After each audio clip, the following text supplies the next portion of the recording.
One nation one election को लेकर रविवार को पूर्व कैबिनेट मंत्री साध्वी निरंजन ज्योति औरैया पहुंची, जहां पर उन्होंने देश को एक धागे में पिरोए जाने की बात करते हुए कहा, एक राष्ट्र एक चुनाव अब लागू हो जाना चाहिए, इससे सभी को सहूलियत मिलेगी। औरैया शहर के तिलक महाविद्यालय में आयोजित एक कार्यक्रम में केंद्रीय मंत्री साध्वी निरंजन ज्योति ने पहलगाम में हुई घटना पर दुख प्रकट किया। कहा, इस बार मुंहतोड़ जवाब दिया जाएगा। प्रधानमंत्री ने सिंधु नदी समझौता रद्द कर ये साफ कर दिया है, इस बार पानी और खून साथ नहीं बहेगा। और ये दैनिक भास्कर के लिए नीरज शुक्ला की रिपोर्ट। उस कार्यक्रम के पहले में सबसे विभत्स घटना जो 22 तारीख को घटी है, किसी की शादी 4 दिन पहले हुई थी, किसी की शादी 2 महीना पहले हुई थी। उस घटना ने पूरे देश को झकझोर के रख दिया और शायद मुझे लग रहा है कि पर्यटकों के ऊपर ये पहला हमला है आतंकवादियों का। सामूहिक कहीं बम डाल देते थे, कहीं बिछा देते थे, कहीं कुछ कर देते थे, लेकिन इस तरह से तुम कौन हो हिंदू, इस तरह से कह करके गोलियों से उड़ाना, ये सीधे देश के लिए चुनौती। वहाँ जाति नहीं पूछी, वहाँ मजहब नहीं पूछा, सिर्फ हिंदू पूछा।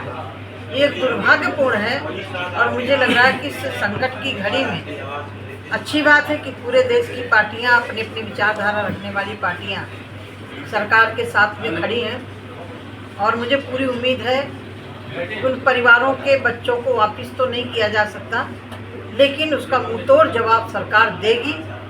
और एक खून और पानी, माननीय प्रधानमंत्री जी ने कहा, एक साथ नहीं बहेगा। सिंधु नदी समझौता को तो तत्काल प्रभाव से लागू किया। भारत में रह रहे पाकिस्तानियों को उनको वापस जाने के लिए कहा।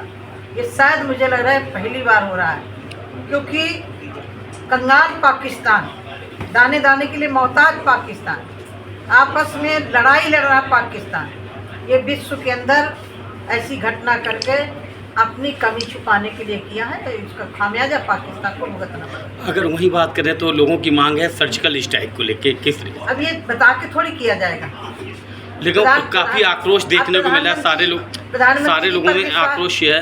प्रधानमंत्री जी पर विश्वास है कि नहीं है? 2014 से लेकर के अभी तक नहीं तो कोई जिला, कोई कस्बा नहीं बचता था जहां आतंकवादी घटनाएं न घटती हों।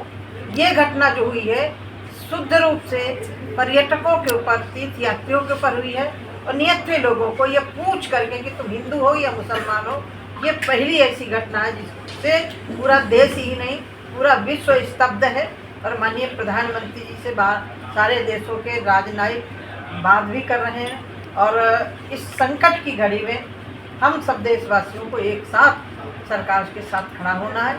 और मुझे खुशी इस बात की है कि विपक्षी पार्टियां जितनी भी हैं, विचारधाराएं अलग अलग हैं, राजनीतिक लड़ाइयाँ अलग हैं, लेकिन जहाँ देश के लिए चुनौती दी है पाकिस्तान ने, उसके लिए पूरी पार्टियां सरकार के साथ। वहीं बीएसएफ के जवान को वापस करने के लिए अभी पाकिस्तान जो है हामी नहीं भर रहा है, पीछे हट रहा है। किस अब वो सरकार तय करेगी, सारी बातें मीडिया के सामने में नहीं करेगी। जैसा कि अभी हत्याकांड चल रहे हैं पहलगाम में, हुआ पश्चिम बंगाल में, क्या हिंदुओं को टारगेट किया जा रहा है या हिंदुत्व खतरे में? यह तो पूरे देश के लोगों को सोचना चाहिए।